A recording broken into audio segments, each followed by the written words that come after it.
Alors, Glancor ezali nini oyo réunion ezokota sikoyo. Glancor eza créé Tala Martin Fayulu. Oh lelo bane koloba ke non Kabila za censé abomi cheba lelo basangani na Kabila. Il faut quoi manger mumoko, c'est le soir qui détermine l'origine. Moi na kata ndaku se ba beti mwana tata mwasi. OK pas na mwana ndaku awoye ngai e andenge mo lelo oyo. Na sala be miso abatu musu ba finga ngai. Na bi ke non Martin Fayulu ba kuta na Kabila. Ba miso ba benga awa ba tete ba monioso. Mais lelo oyo ndoki o aloka na butu bakangie na moi. Donc ndoki o aloka na butu lelo na moi. Kaka awe zaki Martin Fayulu na Sainte-Thérèse. Tshisekedi maboko neza salite. Asangana Kabila boma batu. Na e bate n'espace ya inane oyo. Bato bakufa basekwi. Dendenge nini. Makambo ya bloc. Tebiseno makambo ya ba réunion ya Kingakati ba coalition ba alliance. Ba déplacement ya ba évêque dans ebisaka bino ka ne miso to lo bato bate. Bonjour, bonsoir. Nabalandi nyonso ya la voix céleste. Mbote na bino, mbote bozali ebele. Partout dans le monde, boza rolanda biso par la internaute. Nzambe apambola bino. C'est toujours votre humble serviteur Moïse Maoka Antibal. Nemiso bolingaka. Tolobate otobesana kosala décryptage ya actualité politique. Bozomona na kosala émission oyo. Nage douleur zo continuer mais contenu ya banjeu de l'air. Les adversaires peut-être ba boulé que non. Ba Antibal mais ça na ba sali ya Nzambi. Bana Nzambi maman prophétesse Luka na Suisse Nzamba pambola yo pasteur Samuanga. Nzamba pambola yo mama Fatou na Suède, Nzamba pambola yo ingénieur Njibo, Nzamba pambola yo mama na biso ya Belgique kombo Kimi, Nzamba pambola yo bandeko nyonso oyo baportaki soutien na bango na mabondeli epa Antibal naza kiné en pleine kiné mais contenir banjeu de l'air na ye pour na pesa bino mukie otoza nango. Vous continuez ko prier, vous priez ma case pour la RDC. Merci père bande connait on so batira ko occupé fauteuil. Émission ya tout le bateau to moni bo koko bade on so baleka na awa Nzambe apambola bino eza bitumba to poni ndena ba toujours liwa mwana nzamba ba ngote. Ezale ozalandela ya masasi et ozandela accident ezandela nini to banga raté to afota kande yango. Ça fait bail oyo bomona kinga été bozare formation nazaki filé na enowa oyo permettre que non nazala accidenté mais na ozo akine musapi ya gauche les vidéos ils ont un problème sérieux mais contenir danger de l'air comme non que zo permettre loba yango na ye pour na partager mon kioto ça na ngobiso na bino. Encore pour la énième fois merci mingi na mama Fatou na Suède. Vous êtes à niveau Asie, vous êtes à niveau Océanie. Sans oublier en République démocratique du Congo, Nzambe à Pambola Bino. Merci Nandeko. Oza c'est ma caméra. John Mboke Bende.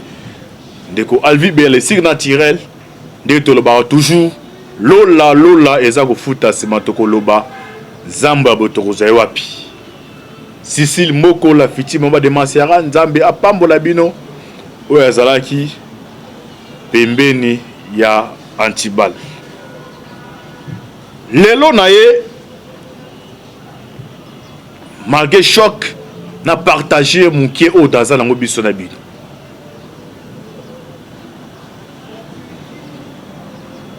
La voix céleste émission to lo baté bande ko belé bande ko zabiso ne c'est comme si to sala ba théâtre.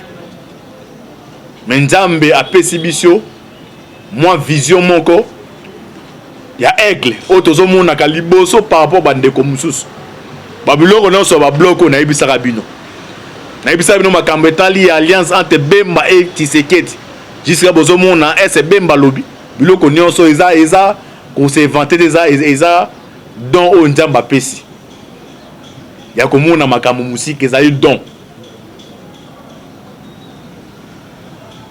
na yebisa makambo ya bloc toyebisa makambo ya ba réunion ya Kingakati ba coalition ba alliance ba déplacement ya ba évêque na yebisa bino kaka ne miso tolo bato te mais comme na Congo yango la majorité bato balingaka ba aventurier bato baza ba aventurier bato makosi bato bakosaka ne bino bato préfère comme eza nango na comprendre dans le monde de politique na politique leader amonaka avant nde ba disciple ba militaire balandaka ye alors so leader ozomona ndenge mona ba disciple za leader était tobisa makambo ya coalition ba bloc kawa alors awa no sala ngo 3 parties malgré douleur no sala 3 parties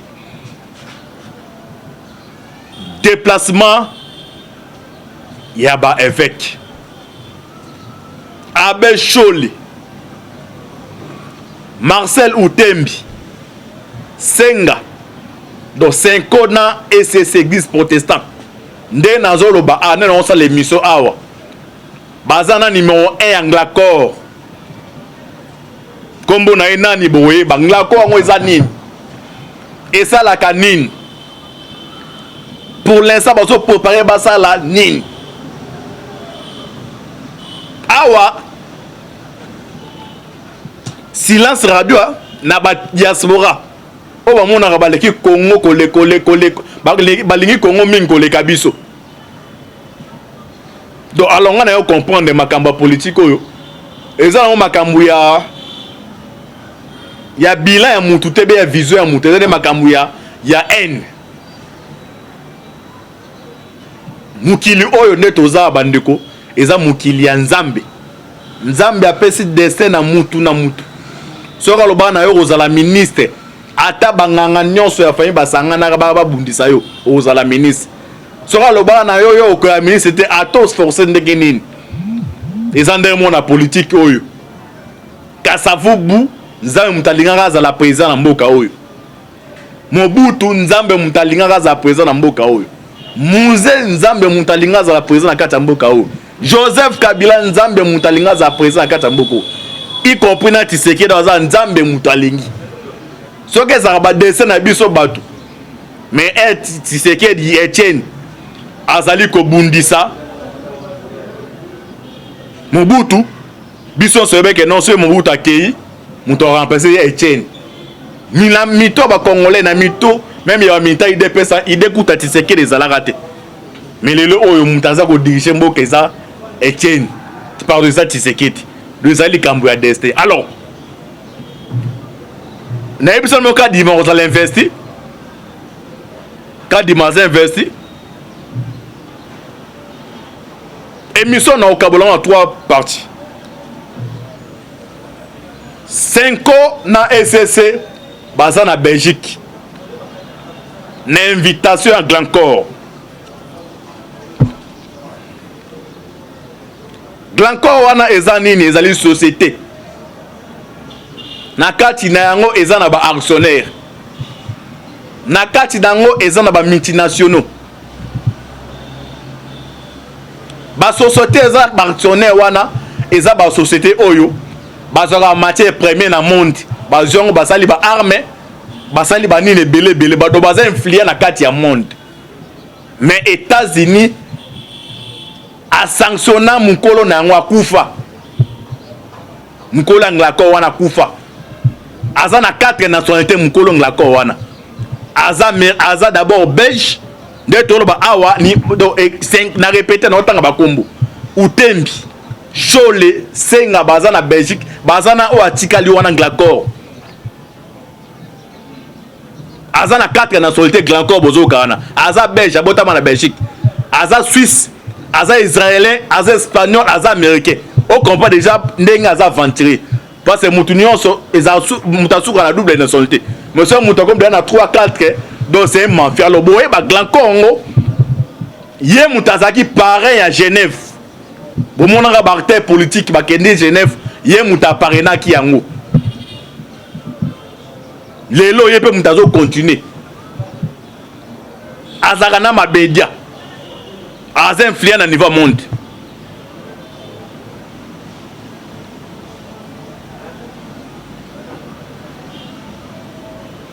Mobutu a dirigé Mboka pendant plus de 32 ans. Kabila a dirigé Mboka pendant plus de 18 ans. Mais Tshisekedi a 2 ans à Pamba. Nazoé bate na bateau magique nini. Ata ba ange ba oti likolo. Au moins un soulèvement populaire. Et c'est là au moins ça naturel hein. Soulèvement populaire c'est naturel. Pour baka c'est naturel et donc ça les maka spontanément boekaka. Batinda mutu ba force appel mutute. Pas jour ba ponaka baza ko terminer kadima.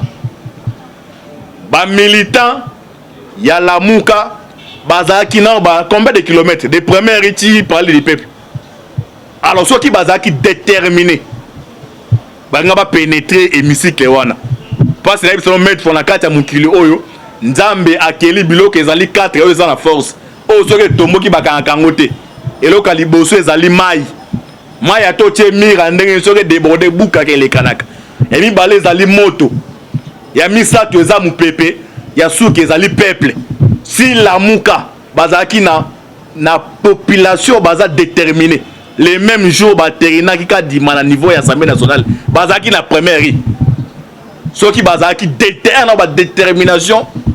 Tebi ndenge salema ba pénétrer misike wana. Ceux ba mort ba ngeba sa benge salema. Mais basa ki angote. Et longue na terrain et na ko investir. Ceux qui ba ezaki ba seulement spontané mais qui cherche ba to ba bimate. Parce que pour la manifester basé la mort d'ordre té. Il y a un politicien au cannabis sur le Bakaboui. Le jour où le peuple congolais sera à mesure de sortir dans la rue sans qu'on soit mort des début de la démocratie. Donc pour appeler ce monde de pour la Otumba Piné, pour ça la arso babanga de baser la kate. Et on l'a mis quand on a non en tout cas on a lika di maté on a pino tchewana. Puis il paralysé la bateau avec la mais babelo que bloc que ça naturel. Alors Glancor ezalini oyo réunion sokota sikoyo. Glancor Eza créé en 1974.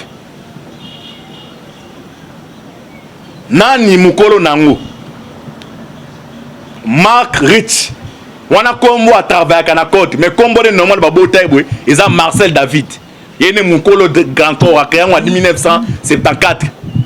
Deux société à monene ya monde na kati no ba actionnaire bazali ba Qatar bato ba société et ça la ba mituka et belé ce que pour na ba société ba fonctionner ba kenaka ba luki bato ba influent na ba mboka na bino so bazo zwa biloko ba luka te ba kenaka na ba luki ba influent ba pesa bango mbongo pour na ba zwa biloko wana bango na répéter bango ne bazaki ba pare bondo luka Genève bango ba pesa mbongo Neto lo ba bazana ba besholi. Église za ko de village mais basango ba comme ça ndé politique. Yana ba gloire à dendenge na ndima message ya prophète Branham hein. Pas Branham a pegui ça ma politique même anga ça politique na ça ndé mission. Hein? Donc sango comme ça la politique. Si na 2007 on a mona Katumbi na Tshisekedi ba on est ko ça politique mais mbalo comme ne de ba politicien ba fali na mboka mais basango wa bimi ba ça la politique yango un mot Marcelo a na raison que l'église catholique est salle d'attente ya diable wana moko tuni en chibal ngala bi mutaloba pasteur Marcelo so au porter en plainte au porter en plainte na ozobi no prédication wana Marcelo mutaloba même le prophète Branham na approché na e talaka so papa linga bimbase omone salemak muta akufi asale ba masumu na e banda azaki en vie yo ye o sale prière o nzamba li a pardonner a kenalo quand tala dini ba bengo religion o aza pena un homme de Dieu aza sérieux ko za kata religion na pousser binoté maintenant peut sera belément mutu na aza qui vivant de son vivant à commettre ba crime à commettre ma comme belé mais elle a confié au salimes nzamba yo kele mawa kenalo la tala ba imagination Joseph Kabila banda histoire bana même buta sala ngote bana mo bakota la kati ya paroisse donc Rositi Manga mwana na yo mwana yo siko zali yeba ke achole abomisa Rosi Pamba parce que mutabomi Rosi ezali Kabila mwana Rosi ozo rolandanga lelo oyo église catholique na Rosi église catholique na Kabila basangani donc Rosi nenga kufi bongo abe chole yo mwana Rosi ozo rolandanga on peut interpeller bino ba jeune o bozaka manipuler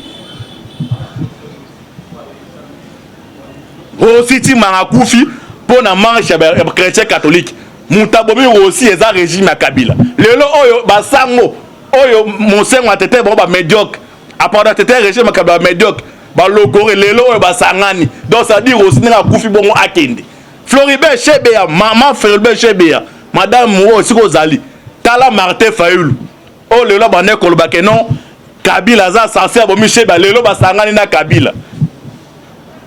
Il faut quoi manger mumoko, c'est le soir qui détermine l'origine. Moi na kata ndaku c'est ba beti mwana tata moi si. OK pas na mwana ndaku awoye ngai e andenge mo lelo oyo. Na sala be mission a batu musu ba finga ngai. Na bi ke non Martin Fayulu ba kuta na Kabila. Ba musu ba benga nga awa ba tete ba monioso. Mais lelo oyo ndoki o aloka na butu ba kangie na moyi. Donc ndoki o aloka na butu lo na moyi. Si on a osé réagir à la diaspora, non, Kabila za Rwandais, Kabila teki mbok. Tu comprends que non, la politique est ali kamuya, il y a ko critiquer mutu pour na vision pour na haine. Alors sur les pour na haine, ngana ngai, na za ko za sibe, sur les pour na haine. Na on conseil Tshisekedi a comme dictateur. Donc sur bato bi na marche boma bango. Là ngana zo conseil sur les ali kamuya haine. Parce que la politique ba jara mutu pour na vision na haine. Mais c'est comme makambuya haine donc presque ya za wana aza tributel ngayo na répétera mettre for hour nga naza muluba te naza muta province orientale même village da bazaïba mais so ozo juger mutu na ba tribu na ye kadima passe atangi ba kelasi da mususu mama na bango ateka makala pona tangisa ye bande ko tanga kimuluba ezaki te asisa ko maele mutu neza maele mais moi asala les dépasse que aza muluba donc kadima refanda bani kozela titi seke da kolonga la pouvoir journée bande ko na ngai yon azo conseiller Tshisekedi so olanda ngai na pe so conseil biso to bando boulé que non lito bando salema ya politique eza makambu ke ba critiquer parce que na vision mais to ngai na comprendre eza ne makambu ya tribu na haine alors nga nazo conseiller comme dictateur ba Kabila bomaki bango na ba marche lelo bazana yo pe boma batu ba osolo pe le remonte wala conseil na ngai naza ko s'assumer alors tokoti na d'accord fondateur wana comme on a Mark Rich azana 4 nationalités akufi de tien muto dirigeant ezali Gary Nagle ne muto diriger Glacor sikoyo Glacor bazana besoin ya nini bazana na mutu moko na kati ya Congo oya koluka a permettre bango ba continuer kozwa ka ba richesse na biso na na ki moyibi pona basala pona bénéfice na bona ba société na bango alors ndeto ba aba bengisi ya be choli 3 personnes ba kekuna Glacor wana azala personne bengi non en grata na États-Unis donc ba américain ba lukisa aza parmi bato baza 10 na monde na planète où les Américains bande ko lukisa donc azala de son vivant azaki mafia na ndege mo imaginer lelo o akufa déjà muto dirige sikoyo Glacor ezali boka komune Gary Nagle ye mutaza siko na ba show le kuna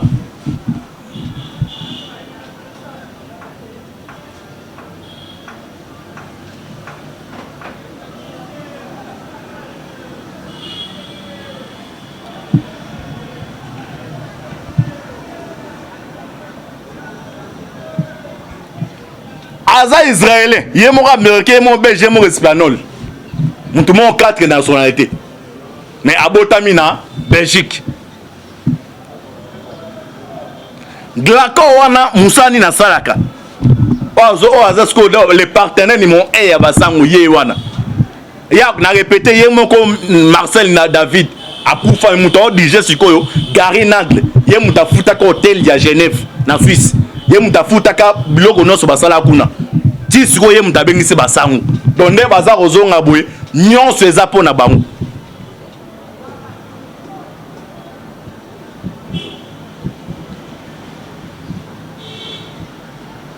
awa tozela kombo nani o benga oso bokechu atuka politique eza mystique hein? Il faut qu'on jama pambola yo donc mais na Bible abina po kwande les lumières européennes remonal un atali pena nani kombo nani devo secrétaire jeunesse de na nani kabange numbi bon ça déclaration ya binzambe na ngai 2 ans ya pamba do bakufe bazabata dans 2 ans ya pamba kaka awe zaki Martin fo na Sainte Thérèse Tshisekedi maboko neza salité asangana kabila boma batu na ebate na espace ya inane oyo bato bakufa basekwi dendenge nini parce que na ebo diriger sozo diriger république et ça la continuité à l'état donc oyo kuti que non déjà TV za na kati ya ndaku kita dive za na kati ya ndaku congélateur ezangi yo ya na ba sa congélateur za la kabongo mais na régime Afrique oyo un dictateur neti kablanera dirijaki do na kati ya ndaku nyonso eloko ezate donc muto ya na fa banda kosomba d'abord sani alors yebisanga na espace ya journée moko yebisa muto yake non so biloko nyonso ndaku eza na Congo ezaleli alors na espace ya 2 ans lisusu ata ba Angelu bakiti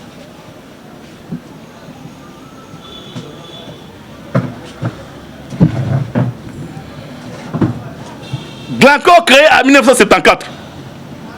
Fondateur Mark Rich. Awa peut-être ba outem bazo e baté. Boto la déclaration ya ba Union européenne. Nathalie Moko na Facebook a commis Union européenne aboyi kadima. Dans la ROZO qui est classe kotanga te pour passer à la classe. Tanga ne po na connaissance na yo tika nango otali pe boye na profil ya papa mo sati papa ambe ngaza dorota bi ke non États-Unis Union pe baboyi kadima mais français a clair pendant la deuxième partie na olimbo la bino point par point ndenge déclaration basali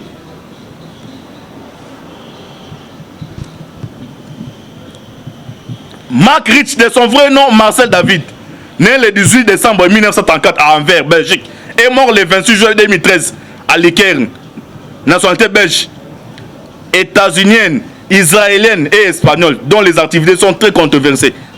Askoboyoka, Nini Oyo, les Américains vont reprocher à Kaï. Les Américains vont reprocher à Eboué. Donc il est condamné par la justice américaine pour fraude, extorsion de fonds.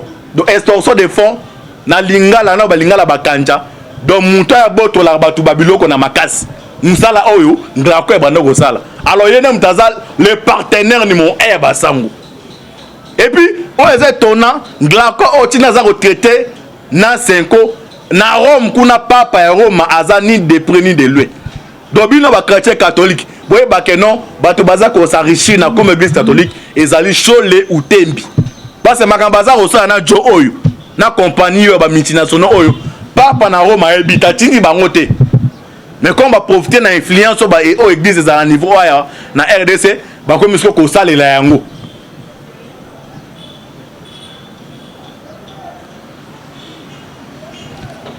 il est condamné par la justice américaine pour fraude, extorsion de fonds, délit d'initié, violation d'embargo avec l'Iran en pleine crise des otages, ainsi que pour la plus grande fraude fiscale de toute l'histoire des États-Unis. Donc, mon compagnon de l'accord, Marcel David Oyo. Donc, pendant l'histoire des États-Unis, Salema, mon bazwa moyibi morote oza moyibi na montagne ya fraude fiscale. donc moi ndenge ba olive bazaki aw basala ba port il est condé kuna sala États-Unis donc azaki parmi bato baza recherché na ba américain. Est-ce que vous comprenez les États-Unis pour l'instant candidats à Tshisekedi bloc on a baqué na Union européenne vous comprenez tendance de Robetamo donc après neza na match à balle de équipe azo Lukabi beaucoup tisina Messi donc ay comme ba c'est quand même Messi là qui sont ba Lukara donc pour na bango pour na utembi peut-être ba chrétien kado ibo limbisanga so na kema musika comprenez mon émotion moi donc utembi sur les pots naie Tshisekedi en 2023 ataba ange ba kiti il faut kende ba voter alors ba clava avant makambo ya ekadi mezala que notre ulf kwato cha mutu moko arozana courage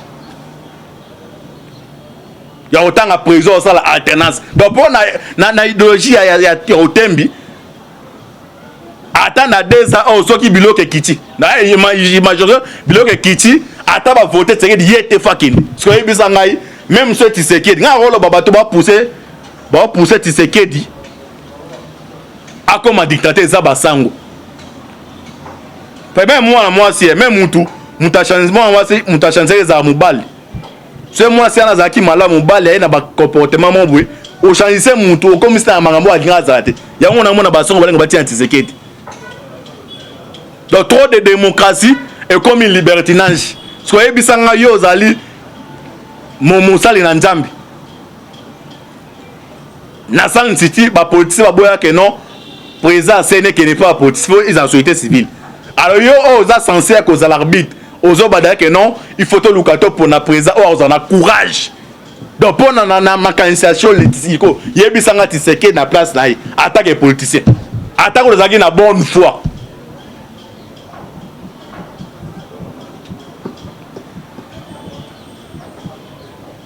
donc ba congolais oboza libanda ya mboka oboza en kati ya mboka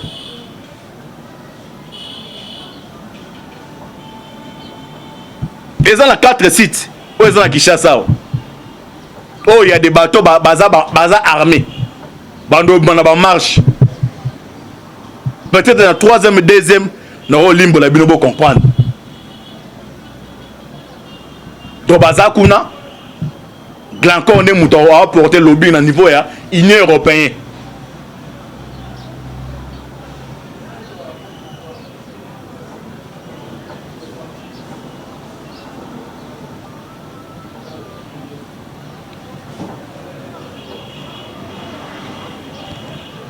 Donc il est condamné par la justice américaine pour fraude, extorsion des fonds, délit d'initié, violation d'embargo avec l'Iran en pleine crise des otages ainsi que pour la plus grande fraude fiscale de toute l'histoire des États-Unis. Avec plus de 60 chefs d'équipation, il risque jusqu'à 325 ans de prison. Donc, nous ne pas américain, sur la fraude fiscale au Glaco, au partenaire à Chol.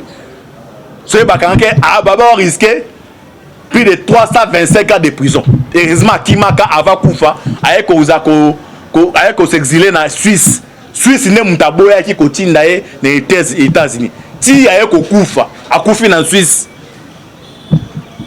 Ne muto atikali sikoyo, wazo déjà ngoko mona ye Gary Nagle, ne mutaza muto a chapotaki makambu ya Genève.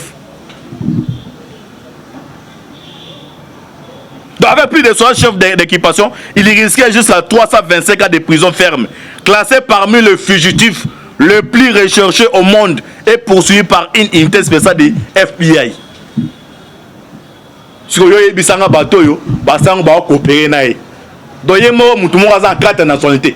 Il y a un américain, il y a un israélien, il y a un espagnol. Les partenaires sont les Bangouans.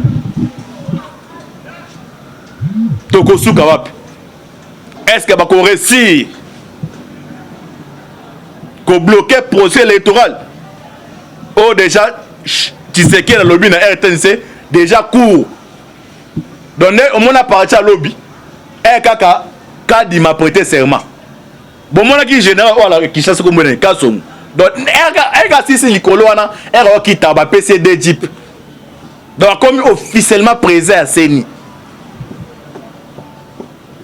Et puis na bloc wana oyo salemi Antibala pesa no information avant lisanga bonganga ye mutalibosa oya ko cha batukoto donc la sorte ba 29 ye lisanga bokanga comme on a eloko ça sur du soc azalaka ye moko en tout cas kindoke ezali ye mona parti politique ba militaire bazalaka te ye moko kaka président ye moko secrétaire général ye moko yo en sa déclaration la papier nous mais nous on batango bazara yo moko kaka nous batabon ndo mona moi trois personnes tirent les vides wana bokanga bilo batala moko so bolanda 3 personnes tirent les vides bokanga lisanga bonganga PPRD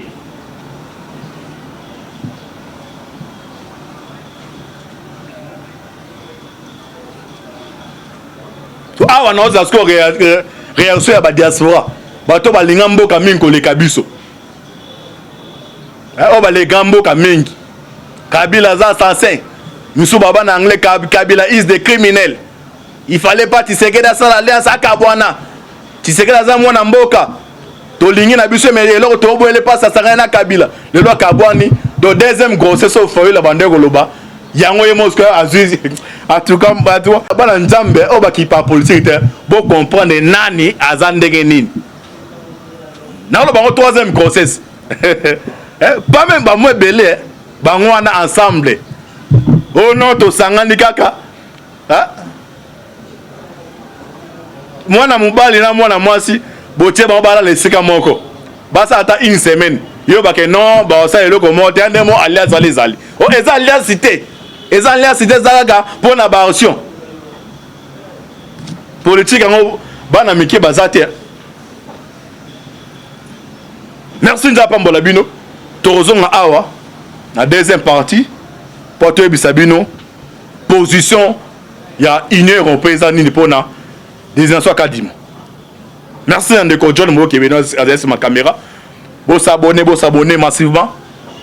Nzamba Sungi Antibala annoncé retour pour nous partager mon kyo to ça nango. Nzapambola bino affaire à suivre. Ciao.